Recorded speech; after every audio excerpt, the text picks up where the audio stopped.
Los grandes temas. Un tiempo donde el pastor Salvador de Lutri nos lleva a pensar en la problemática más profunda del ser humano. Los grandes temas. Pero vamos a tratar hoy un tema bastante serio, que nos afecta a todos, que es el de la ideología de género, ¿no?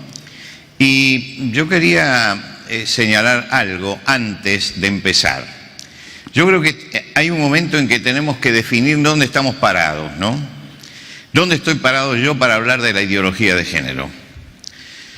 Yo creo que lo único que puede solucionar los problemas sociales, los problemas políticos y los problemas económicos de la sociedad, los males físicos y metafísicos, es la persona de Cristo. Por lo tanto, yo me paro en el lugar de cristiano y voy a hablar como cristiano de esto. Ese es el lugar en que yo creo que el Evangelio de Jesucristo es lo único que puede sanar a una sociedad. Quiere decir que parto de esa base. Le estoy diciendo ya al principio que voy a hablar como cristiano y como un hombre que está basándose en el Evangelio de Jesucristo sobre esto tan moderno que se llama hoy ideología de género. Y creo que lo primero que uno tiene que hacer es pensar qué es una ideología. ¿Qué es una ideología? Una ideología es un sistema cerrado de pensamiento. Una ideología cree que su pensamiento se basta a sí mismo, que no necesita de nada y se adhiere a una ideología con fervor religioso. Fíjense, la ideología, muchos dicen, ha venido a sustituir las religiones en el siglo XX. Porque usted con alguien que tiene una ideología es muy difícil conversar y es muy difícil discutir, porque él habla desde lo absoluto de su ideología. Quiere decir que las ideologías son sistemas cerrados que basan su acción en todos los que están conmigo son buenos y todos los otros me quieren destruir. Quiere decir que ellos establecen el principio del odio. Yo tengo que ir contra el que está del otro lado. ¿Por qué? Porque yo tengo la absoluta verdad. Y como él no acepta la verdad que yo tengo, lo único que tengo que hacer es destruirlo. En alguna forma tengo que destruirlo. Es una pasión hermética la ideología. Es decir, no tiene salida, no hay puertas, no tiene ventanas. Cuando uno entra dentro de una ideología no puede salir para ningún lado. Quiero decir que estamos no frente a un pensamiento, no frente a una idea. Una cosa son las ideas. El que tiene ideas discute su idea. Está dispuesto a cambiar, no cree que su idea sea absoluta. Es decir, lo mira desde lo humano. El que tiene una ideología, no. Él es un fundamentalista de su ideología. Y lo que nosotros estamos viviendo hoy es algo que es una ideología de género, que instala el hecho, todo el que comparte este es mi amigo y todo el que no lo comparte es mi enemigo. Y el enemigo es el causante de todas las infelicidades, porque es un retrógrado, porque es un conservador, porque no entiende lo que está pasando, porque está fuera de época. Pero hay que tener cuidado con las ideologías, con todas las ideologías, la capitalista, la marxista, la de género, todas las ideologías, porque son todas peligrosas. Todas están encerradas en sí mismas. En el año 2002 tuvo el premio un húngaro, Imre Kertész, que a los 15 años había sido deportado a Auschwitz y sobrevivió al Holocausto. Y analizó el fenómeno y él dijo que el instrumento de destrucción en la sociedad moderna se llama ideología. El elemento de destrucción. Lo grave, dice, es que la masa que nunca participó de la cultura absorbe la ideología como si fuera cultura. Las ideologías inevitablemente devienen en totalitarismos Y este es el gran peligro. No se admite que uno piense distinto. Y no se discute tampoco, ni se usa la razón. Hay que descalificar al que no piensa como yo. Y hay una cantidad de cosas y de nombres y de títulos con que descalifican a los que no piensan que la ideología de género sea algo sano. Ustedes saben que todos tenemos una identidad sexual. Todos venimos marcados como hombres o mujeres. No solamente porque tenemos una genitalidad que dice lo que somos, sino porque cada una de nuestras células dice cuál es el sexo que nosotros tenemos. Quiere decir que el hombre viene marcado sexualmente en todo su ser como hombre o como mujer.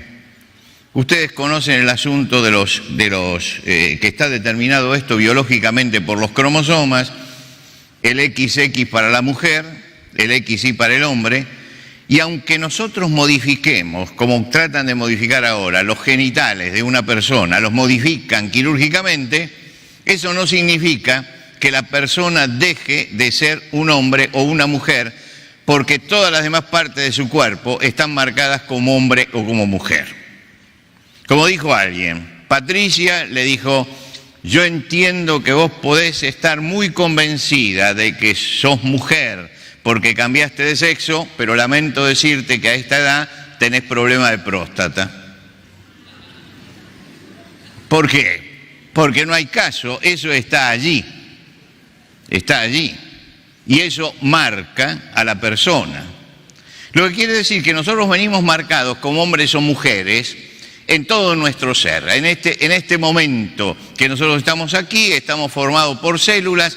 Cualquier célula nuestra que se analice, la saquen de donde la saquen, una célula de la piel, dice si es de hombre o si es de mujer.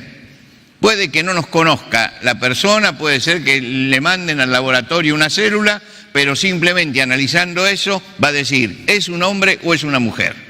Quiere decir que venimos marcados por Dios desde que nacemos como hombres o como mujeres. Ahora, eso se determina biológicamente. Es anticientífico y contra la anatomía, contra la fisiología, contra la neurociencia, contra la genética, pasar por encima de lo que la naturaleza ha mandado. Porque entonces estamos negando la genética, estamos negando la anatomía, estamos negando la fisiología, estamos negando lo que dice la neurociencia. Es decir, si aceptamos la ideología de género, estamos diciendo que todos ellos no tienen razón. Venimos marcados sexualmente. Ahora, otra cosa es la conducta sexual que tenemos, que esto es distinto, la conducta sexual. En general, las conductas sexuales se dividen en tres: heterosexual, homosexual, bisexual. Puede no responder a la identidad sexual lo que está haciendo, pero es la conducta que él tiene. Ustedes habrán escuchado decir, soy una mujer atrapada en un cuerpo de hombre, o soy un hombre atrapado en un cuerpo de mujer. Quiere decir que no se siente aquello que está marcado sexualmente por la naturaleza. Un famoso psiquiatra, Pablo Abadi, profesor de la Asociación Psicoanalítica Argentina, escribió en el principal diario de Argentina, que cuando él escucha esta frase, soy una mujer atrapada en un cuerpo de hombre, él dice, el argumento que se repite con frecuencia, sin embargo, desde el punto de vista psicológico, no existe tal cosa como una mujer atrapada en un cuerpo de hombre, salvo que, como ocurre en muchos casos, la persona haya sido criada, necesitada y desviada hacia el otro sexo. Ahora, este señor no es cristiano. Él es un psicoanalista y un psiquiatra y un médico y pertenece a la asociación médica y es una persona muy destacada. Él dice, miren, desde el punto de vista científico, el argumento de que es un hombre metido dentro de un cuerpo de mujer o una mujer atrapado en un cuerpo de hombre, no existe. No existe. Esa es la palabra de la ciencia. Ahora, según la ideología de género, a pesar de las diferencias físicas, psicológicas y todo esto, dicen que la sexualidad es una construcción cultural. ¿Por qué se utiliza la palabra género y no se utiliza la palabra sexo? ¿Por qué erradican la palabra sexo? Porque la palabra sexo me remite a la naturaleza, a lo que Dios ha hecho. Y la palabra género me remite a lo que yo percibo. Si yo utilizo la palabra sexo, ¿cuántos sexos hay? Dos. Quiere decir que si yo me remito a la palabra sexo, hay dos. Si yo digo género, ¿cuántos hay? ¿Alguien tiene la cifra? Vamos a ver una listita. Esta es parcialmente una lista, creo que son 27 los que entraron en la página, pero hay más de 50 géneros. Y usted dice, ¿y cómo se llega a ese género? Es lo que yo percibo que soy, autopercibido. Es decir, yo voy y digo, miren, yo tengo un documento que dice que me llamo Salvador de Lutri, que nací en tal fecha y en tal lugar, pero yo me percibo como mujer. Y hay países, mi país por ejemplo, que me tiene que extender un documento diciendo que soy mujer. Y esto es la ideología de género. Si yo me percibo, eso soy lo que yo percibo. Ahora, antes el asunto era, si usted es genitalmente un hombre, pero se percibe como mujer, entonces es una mujer. Pero resulta que acá no, acá empiezan a surgir un montón de variantes y esas variantes pueden llegar a ser infinitas. Hasta aquí nosotros tenemos esa lista es solamente una lista provisoria que va creciendo con el tiempo. Hay listas muy, muy extensas y no aparece en esa lista hombre o mujer. Quiere decir, nadie se declara aquí que es hombre o mujer. Simplemente la costumbre que tiene, simplemente la forma en que percibe su sexualidad. Lo que pasa es que en la ideología de género se afirma que no existen los sexos, se niega la naturaleza. Cuando ustedes leen la carta a los romanos, en la carta a los romanos el apóstol Pablo dice que el hombre comienza rebelándose contra la ley moral de Dios y termina rebelándose contra la ley natural. Nosotros ya nos hemos rebelado como sociedad contra la ley moral de Dios porque no queremos aceptar esa ley moral y esta es la última rebelión, que es la rebelión contra las leyes de la naturaleza. La ideología de género es una rebelión contra la ley natural que Dios ha puesto, contra eso que Dios hizo en el principio, que dice varón y hembra los creó y que viene marcado. Ahora estamos en el momento de la rebelión. Y la rebelión es rebelarme contra la ley natural. Ahora usted dice, pero esto es irracional. Claro que es irracional. No puede ser racional rebelarse contra la naturaleza.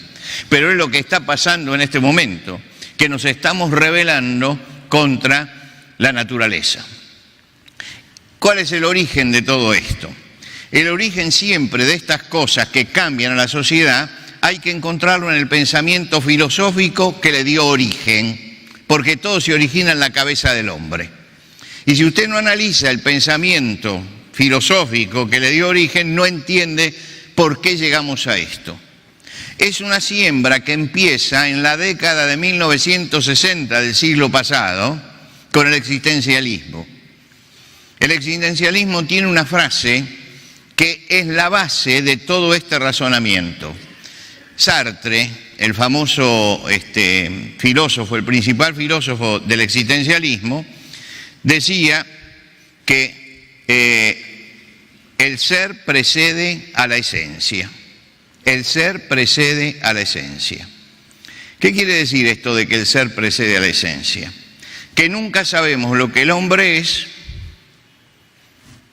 hasta que llega al final de su vida. Es decir, si usted va a hacer una casa, ¿qué es lo primero que hace? No va a comprar ladrillos, ni va a comprar usted tiene que hacer un plano primero. Y de acuerdo a ese plano, después edifica. Entonces, usted tiene el plano y sobre ese plano edifica. Sartre dice que en el hombre no es así, que el hombre edifica y a lo último hace el plano.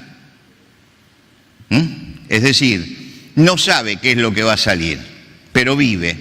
Y a lo último se dice cuál es el plan, qué fue ya. Y él dice que hasta que no llega el último momento de su vida, no se puede decir este ser es esto. Quiere decir que el ser se va forjando y precede a la esencia, que sería el plano. Nosotros construimos nuestra vida sobre ciertos planos, porque nos enseñaron a ser hombres o a ser mujer, y que hay algo que es ser hombre y hay algo que es ser mujer. Ahora se quiere romper ese plano y decir, vive como quiera, y cuando llega al final le vamos a decir qué es lo que usted era. Es dar vuelta a todo esto. Ahora, esto que parece un pensamiento obtuso y filosófico y que está en los cenáculos únicamente de los que hacen filosofía, baja la realidad. Y baja la realidad en este momento, ¿para qué? Para enfrentarnos con que ahora nosotros filosóficamente estamos llevando esto a la realidad. Estamos tomándolo de la filosofía y estamos metiéndolo en nuestra realidad. Ahora, eso es lo que dice la filosofía. Pero siempre que la filosofía dice algo, hay alguien que después quiere producirlo en la realidad, quiere meterlo en la realidad. Y acá, si bien filosóficamente podemos decir que este pensamiento nace con el existencialismo, con lo que del ser precede a la esencia, no hay ningún plano para el ser humano, hay alguien que lo quiso poner en práctica. Y quien lo quiso poner en práctica es el doctor John Money. John Money es un médico, psicólogo, sexólogo, y es el inventor de la ideología de género. Él, como médico y como psicólogo y como sexólogo, no se oponía a la pedofilia, por ejemplo. No se oponía. Y apoyaba todo tipo de práctica sexual aberrante. Cualquier cosa, para él, estaba bien en la sexualidad. Y tuvo la oportunidad de hacer una prueba sobre el tema de la ideología de género. Probar la reasignación sexual de un ser humano. Eso era lo que él quería hacer. Demostrar que la identidad de una persona no está fundada en los datos biológicos, sino en lo que le enseñan los papás. Ahora usted imagínese que ningún papá que tenga una hija mujer o un hijo varón, le va a permitir a un médico que haga el experimento criando a su hijo como si fuera lo contrario. Pero él decía que esto comprobaría su teoría. Si él conseguía que algún padre le entregara a su hijo con su sexo, para que él lo cambiara culturalmente. Es decir, que si tiene un hijo un hijo varón, sexualmente es varón, se lo entrega a la doctrina de este médico, y este médico, a través de la cultura, lo forma como si fuera una mujer. Como no conseguía a nadie, porque ningún padre es tan loco como para entregarle a su hijo a un médico para que lo forme en lo contrario de lo que la naturaleza dice, no tenía la oportunidad de probar esto, no podía probarlo. Hasta que nació un par de gemelos idénticos en Canadá en el año 1965. Esos gemelos sufrían de fimosis en el pene, es decir, había que circuncidarlos.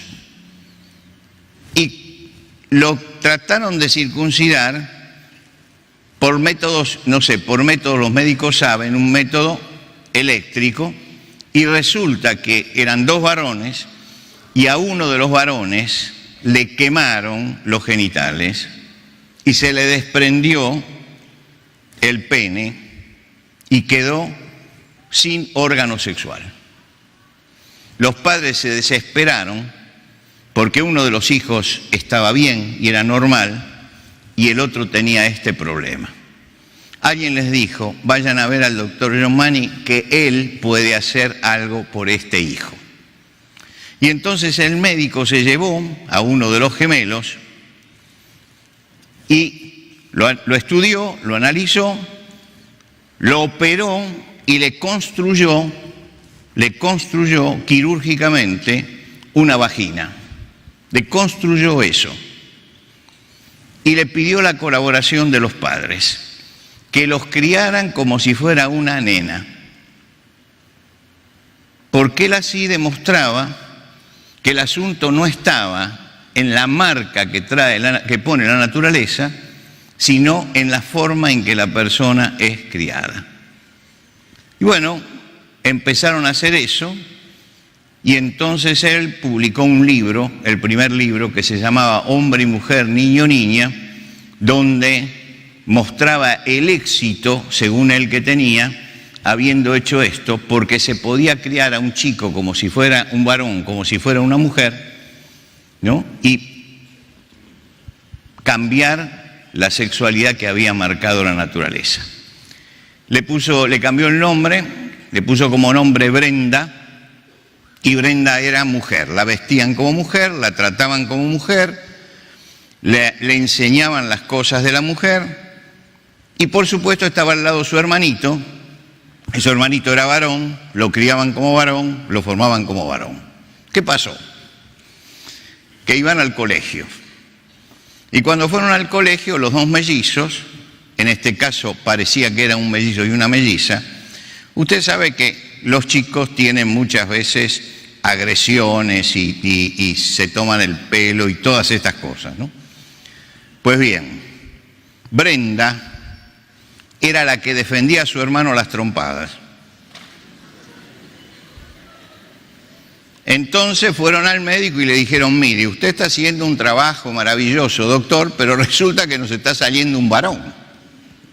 Porque es lo que, no sé si se usa acá la palabra, era lo que se llama un marimacho, ¿no? Se llama María, pero es un hombre.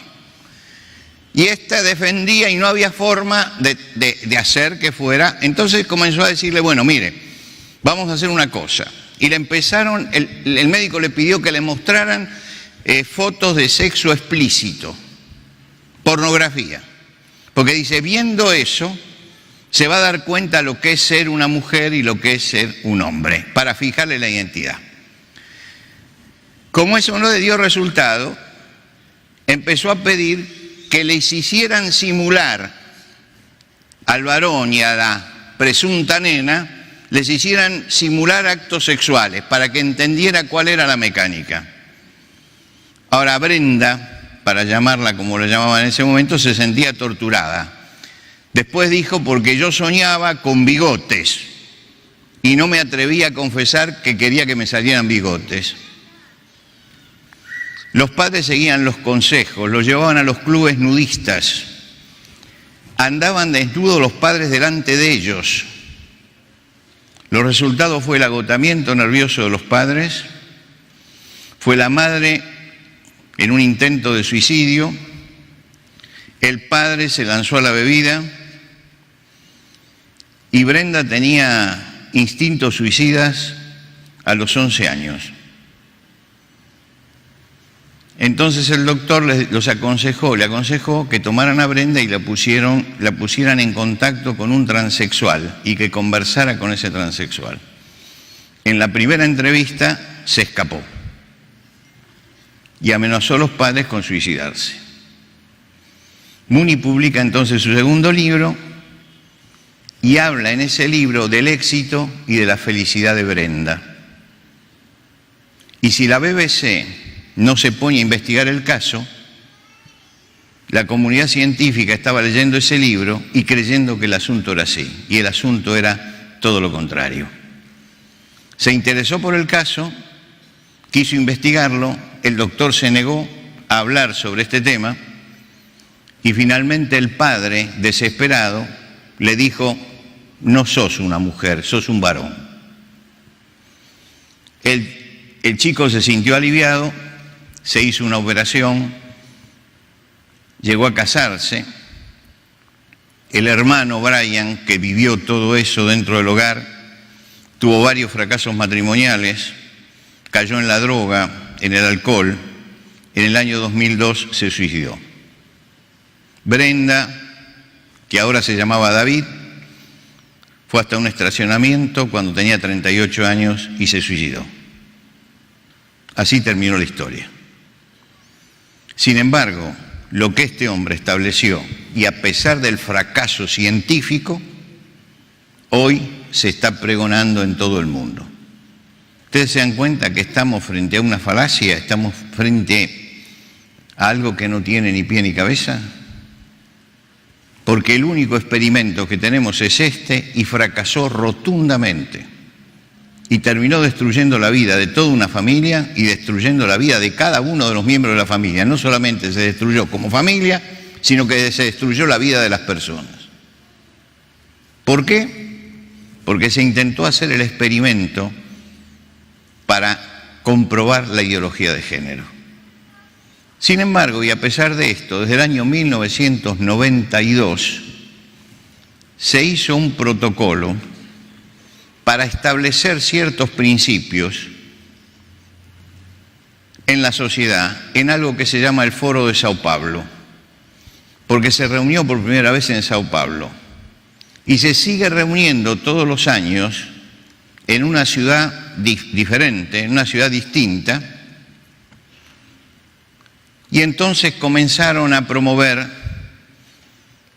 la marcha del orgullo gay, comenzaron a promover, y hay toda una agenda. En esa agenda, la agenda dice así: primero, aprobación del matrimonio homosexual. Segundo, aprobación del aborto. Tercero, legalización de la marihuana. Cuarto, apoyo al movimiento LGBT, es decir, lesbianas, gays, bisexuales y travestis. Desacreditar a los referentes históricos, desacreditar a los movimientos religiosos y producir un colapso en los valores de la sociedad. Ese es el objetivo. Ahora, cualquiera de ustedes que piensa y que analiza la sociedad sabe que esta gente está cumpliendo estos objetivos y que las sociedades están cumpliendo estos objetivos. La aprobación del matrimonio homosexual, la aprobación del aborto, la legalización de la marihuana, el apoyo a los movimientos de las marchas del orgullo gay, etcétera, la desacreditación de los referentes históricos que hemos tenido y desacreditar a los movimientos religiosos y producir un colapso en los valores burgueses. Esto es lo que están buscando a través de esta ideología. Ahora, ¿cuál es la relación del hombre con la naturaleza? ¿Cuál es la relación del hombre con la naturaleza? Si usted visita la Universidad de Cambridge en Inglaterra, le van a mostrar una planta de manzana, y le van a decir que ahí abajo Newton empezó a idear y a descubrir la ley de gravedad, porque se le cayó una manzana en la cabeza y entonces dice, esa manzana le hizo pensar que todas las cosas eran atraídas por la Tierra y descubre la ley de gravedad. Hace poco un alumno dijo, inventó la ley de gravedad. La ley de gravedad no la inventó Newton, la descubrió.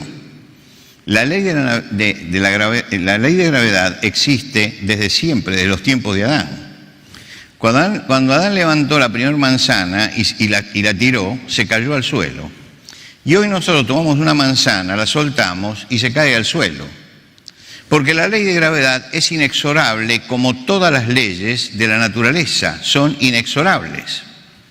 No se puede vencer la ley de gravedad sino a través de complejos mecanismos, como puede ser un avión. Pero ¿cuánto tuvimos que trabajar y cuánto hubo que hacer para simplemente vencer la ley de gravedad y poder volar? Pero tenemos que construir un aparato de altísima tecnología porque la ley de gravedad es inexorable. Y fíjense que cualquier cosa que vaya en un avión se cumple la ley de gravedad, se estrella, por pequeño que sea. Porque cuando Dios establece sus leyes, esas leyes son inexorables. Y así como es inexorable la ley natural, y cuando las alteramos sufrimos las consecuencias, así también las leyes espirituales, cuando las alteramos sufrimos las consecuencias. Hoy nos estamos rebelando contra una ley que es la ley natural de Dios.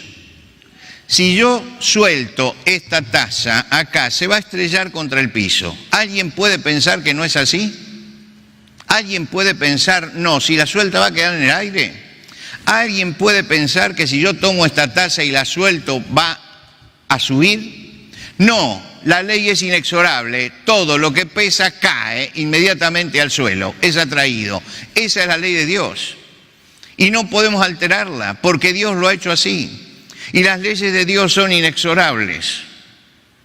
Quiere decir que cuando nosotros vemos esto, nos estamos rebelando no contra una ley moral solamente, sino contra una ley natural. Es algo que Dios ha marcado.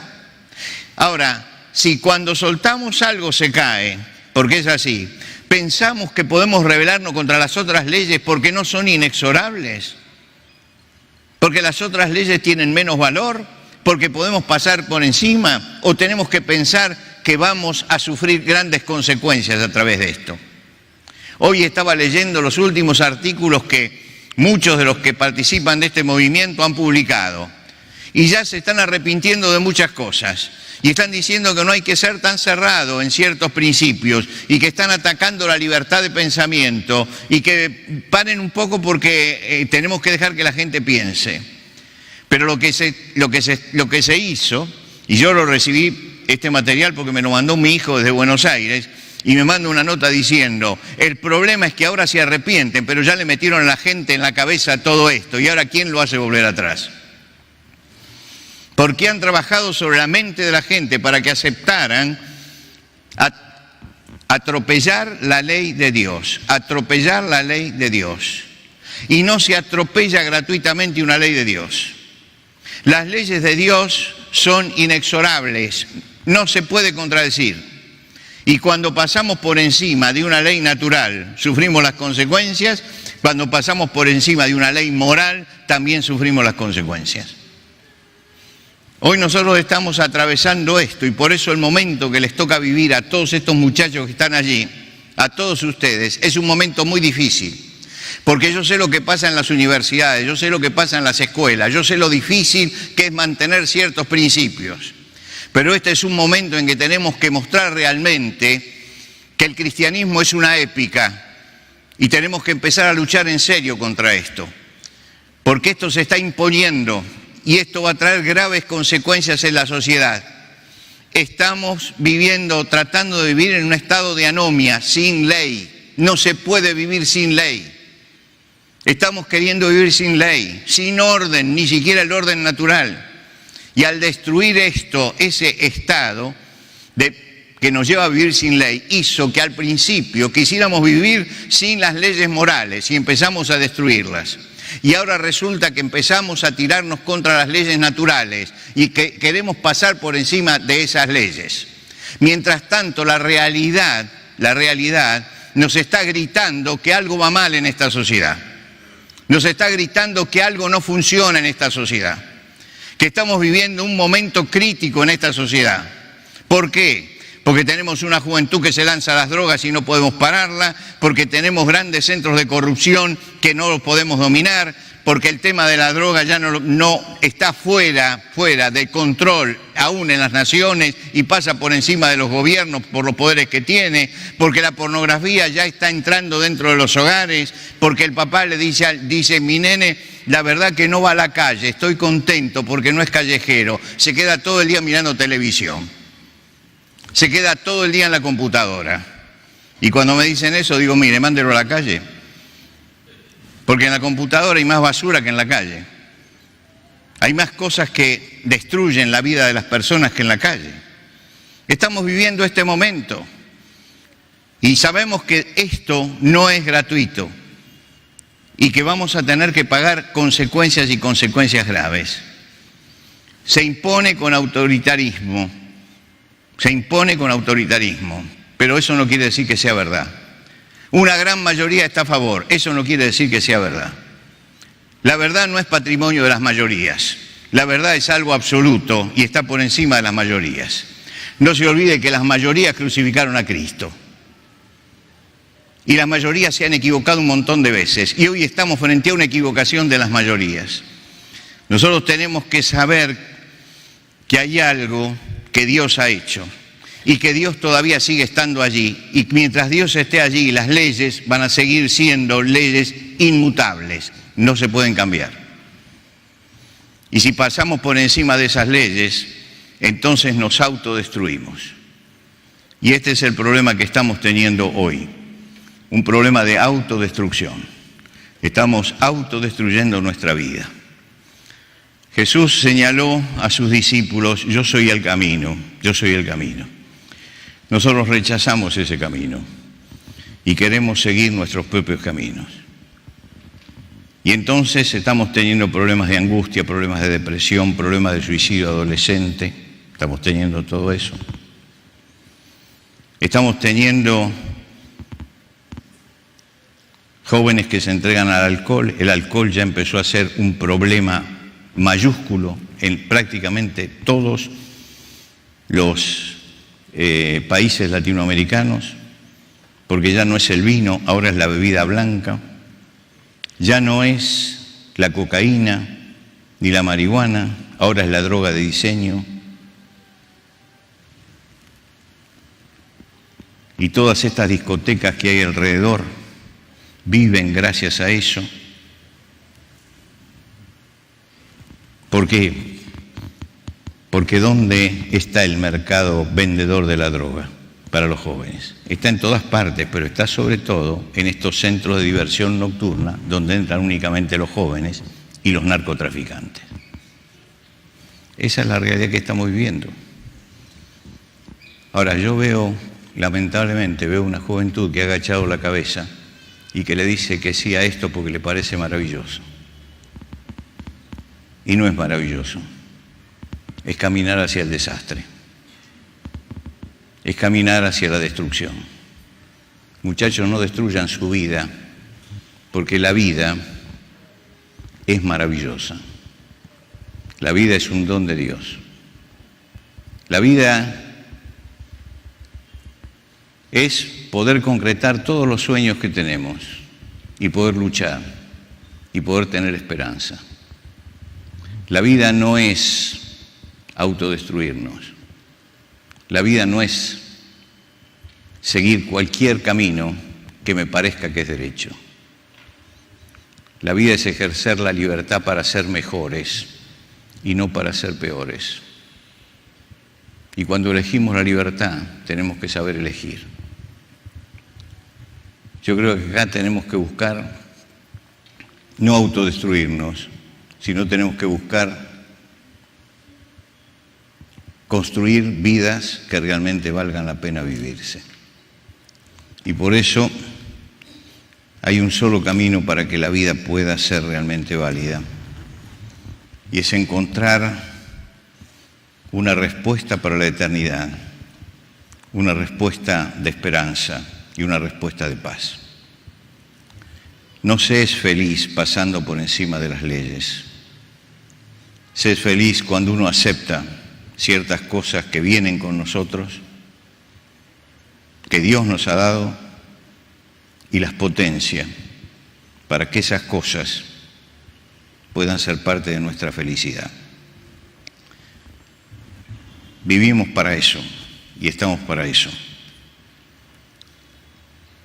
Y no se pueden malgastar ni las fuerzas que uno tiene, ni se puede malgastar la energía que uno tiene simplemente detrás de todas estas cosas que destruyen. Cuando escogemos algo, tenemos que saber que estamos escogiendo algo positivo y no negativo, algo que construye y no algo que nos destruye. Y yo sé que en muchos de nosotros hay tendencias, en mí también, que nos llevan hacia el mal. Que es mucho más fácil dejarse llevar por la corriente. Que es mucho más fácil hacer lo que todos hacen. Pero justamente una de las cosas que caracteriza al ser humano es que tiene la capacidad de decir no.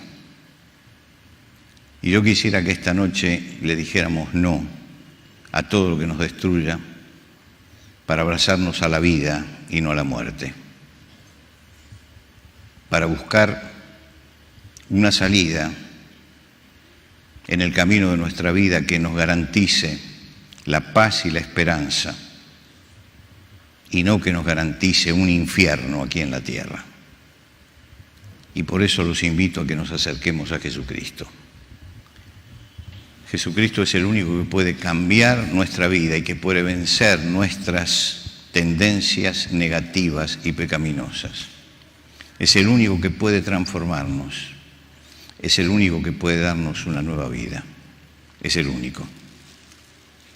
Y cuando uno llega a Jesucristo y abre su corazón y acepta lo que es y agradece a Dios por lo que le ha dado y agradece a Dios por la vida y agradece a Dios por la sexualidad y agradece a Dios por el cuerpo que tiene, ahí empezamos a aceptarnos a nosotros mismos y empezamos a caminar el camino que nos lleva hacia una respuesta total y creativa por parte de Dios. Empezamos a caminar por el camino que Dios ha trazado para nosotros. Leímos allí en Génesis, cuando Dios lo creó, varón y hembra los creó y los marcó así. Nadie puede inventar otra cosa más que las que Dios ha creado. Y así como no podemos alterar la ley de la gravedad, no alteremos la creación de Dios negando lo que Dios ha hecho. Los hombres no tienen género, tienen sexo. Y el sexo es hombre o mujer. Hombre o mujer. Han inventado esto y quieren cambiar hasta el idioma. Quieren cambiar hasta el idioma. Pero lo que Dios ha hecho sigue estando establecido. Cada vez que un bebé nace, es hombre o mujer. Es hombre o mujer. Viene marcado exteriormente por los genitales, interiormente por su genética. No se puede alterar eso. No se puede hablar de género. No se puede. Todo lo que sea ideología de género es una rebelión contra el principio de Dios que creó el sexo. Tenemos que aprender a respetar las leyes de Dios para que nos vaya bien, porque cada vez que las alteramos, entramos en la hecatombe en nuestra vida. Una persona de nuestra iglesia fue a sacarse sangre. Entró contenta al lugar y la persona que le estaba sacando sangre le dice, ¿parece feliz usted? Y le dijo sí, y puso el brazo. Y mientras que le sacaba sangre, la enfermera empieza a llorar. Y llora. Y ella le dice, ¿qué le pasa? Dice, estoy tremendamente amargada. Tremendamente amargada. Dice, mire, yo quisiera que venga, y la invitó a ir a la iglesia. La recibimos ese domingo, se llamaba Lorena. Era una mujer de unos 50 años. Y cuando llegó, lo primero que dijo a la persona que la invitó, mire, yo soy transexual. Yo fui hombre y ahora soy mujer. Y vino y escuchó durante días lo que se decía en la iglesia. Llegó el momento de bautizarse y ella fue a hacer el curso de bautismo. Y después de hacer el curso de bautismo, vino a conversar conmigo. Nos sentamos en la oficina, le pedí a la señora que la había invitado que estuviera también presente, ella me miró y me dijo: pastor, yo sé que yo soy un problema. Yo soy un problema. Me pasó esto, pero yo soy un problema. Y sabe, yo sé que yo soy un problema para usted, porque usted no acepta esto que yo soy. Y yo le dije: Lorena, ¿usted fue bien recibida en la iglesia? Dice: muy bien, me recibieron excelente. Es el único lugar donde no me rechazaron. Pero usted tiene que pensar en esta condición que a usted la hace tan infeliz en esta edad, que a usted la pone tan mal. Si no, será el momento en que tenemos que orar a Dios. Y yo no le dije ni cambie ni nada, Le dije: tenemos que orar a Dios para que Dios nos muestre el camino. Ella me dijo: sí, estoy de acuerdo, pastor. Y se fue con toda cordialidad. Volvió los domingos siguientes, estaba allí, tenía su Biblia, ya había gastado su Biblia. Habían pasado 4 meses más o menos desde que ella había venido por primera vez a la iglesia. Y yo digo ella porque es lo que se veía, que era una mujer. Y Lorena se enfermó y me llamó para que fuera a terapia intensiva donde estaba. Me acerqué, estuve con ella, oré, pero su enfermedad era irreversible y a los pocos días moría. Yo no había hablado con ella los últimos 15 días, pero su hermana sí. Y ese día, cuando estábamos velándola, me pidieron que orara en el lugar y conversé con la hermana. Y la hermana me dijo: ¿usted sabe lo bien que le hacía leer la Biblia? ¿Sabe lo bien que le hacía haber sido recibida como era? Hasta tal punto que me dijo: ahora no puedo, pero el año que viene prepárate porque yo me bautizo. Lorena pensaba cambiar nuevamente para presentarse como hombre y ser bautizado. El Señor se lo llevó antes.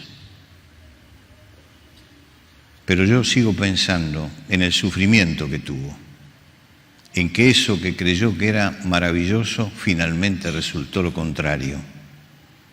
Pero también pienso en eso que Dios hizo en la vida final, donde ella pudo mirar cuál era su error y dónde y lo que tenía que hacer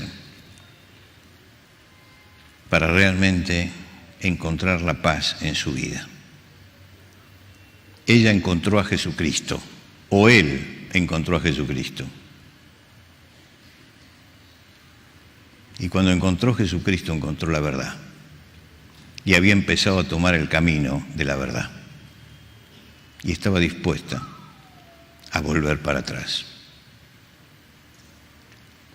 La amargura que ella vivió en la última etapa de su vida no tiene comparación. A mí me contó los detalles de eso. Los detalles. Era una vida terrible. Una vida donde un error lo llevó por un mal camino y en ese mal camino no tenía ya respuesta. Y en la última parte encontró la respuesta en Jesucristo, que le dijo que se puede volver atrás, que se puede afirmar uno en la fe y que la fe puede cambiar la vida de las personas, porque Dios es poderoso y el asunto es poner nuestra confianza en Dios. Vamos a inclinarnos en oración allí donde estamos.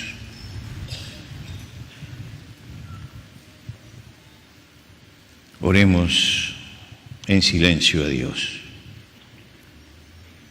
Si hay alguien que esta noche quiere replantearse su vida espiritual,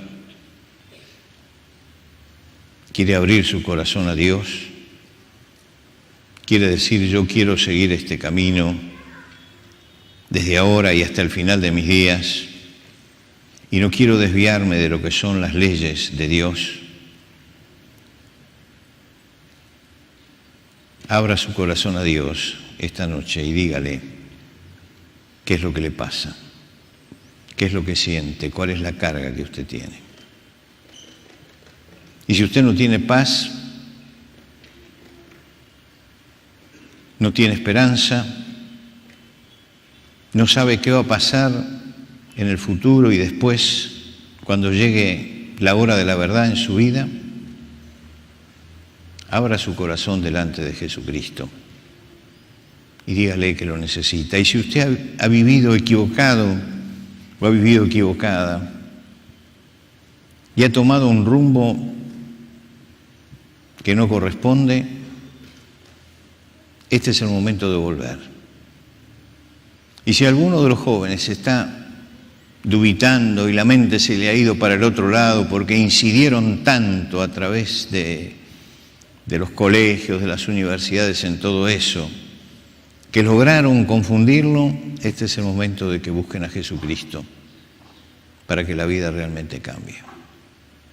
Solamente Jesucristo puede cambiar nuestra vida y solamente al respeto a las leyes de Dios puede llevarnos por el camino que guía hacia la paz y la esperanza. No es pasando por encima de las leyes de Dios que vamos a encontrar un buen destino. El buen destino del ser humano está en seguir aquello que Dios hizo y el camino que Dios trazó. Y yo los invito a que esta noche abramos nuestro corazón al Señor y sea cual sea nuestra condición, estemos pasando por un problema, estemos confundidos, busquemos en este momento que el Señor toque nuestro corazón y toque nuestra vida para que podamos empezar una nueva vida con Jesucristo. Oremos en silencio al Señor.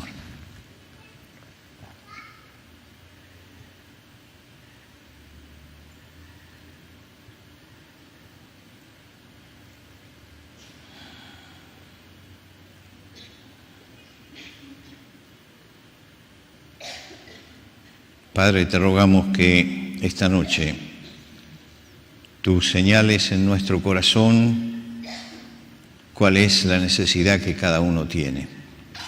Y que si hay alguien que está confundido, que está buscando por el lado equivocado o que le han torcido su pensamiento y su mente, esta noche pueda acercarse a Jesucristo, pueda abrir su corazón y pueda empezar una nueva vida con Él.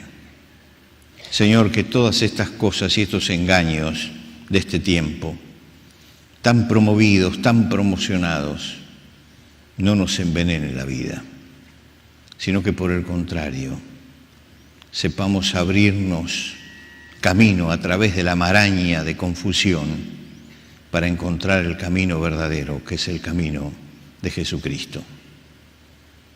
Bendícenos, Señor, para que esta noche tomemos decisiones sabias. Estamos todos orando y yo quisiera orar por aquellas personas que esta noche quieren acercarse a Jesucristo, quieren buscarle a Él, porque tal vez estaban confundidos, porque no tienen paz, porque no tienen esperanza, o porque se equivocaron en el camino y tomaron un camino de destrucción en vez de buscar un camino derecho que los lleve a Cristo.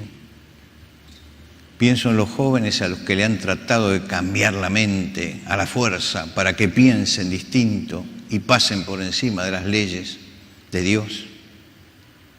Este es el momento de retornar. Y yo quiero orar por todos los que esta noche, con toda sinceridad, quieren acercarse a Jesucristo y quieren entrar en el camino de Él y quieren seguir el camino que lleva a la vida y no el camino de la muerte. Y quiero orar pidiendo a Dios que les bendiga.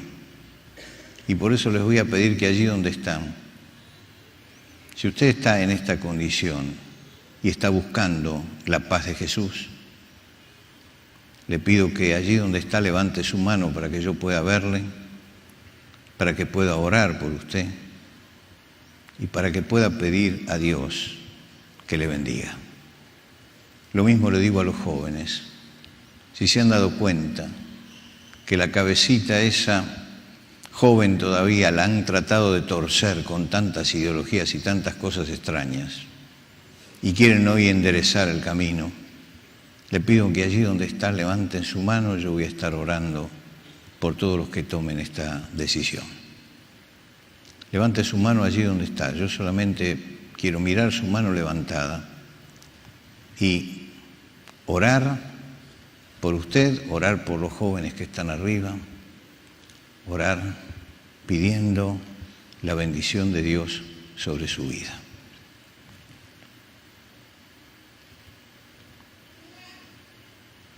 Dios te bendiga, Dios le bendiga, Dios le bendiga, Dios le bendiga. Las manos bien altas porque si no, no las veo desde acá. Dios le bendiga allí atrás. Estoy mirando arriba en este momento. Yo voy a avisar cuando voy a mirar abajo. Mantengan por favor las manos levantadas para allí, me están señalando. Sí, Dios le bendiga.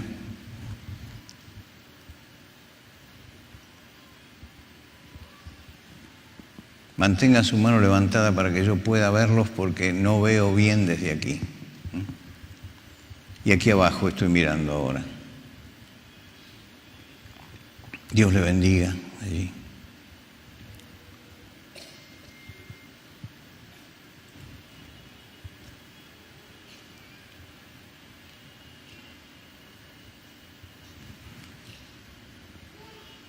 Vamos a orar al Señor. Señor, te rogamos que tú bendigas a cada uno de los que ha levantado su mano, a los jóvenes que han levantado sus manos, para que esta noche sea la noche del encuentro con Cristo.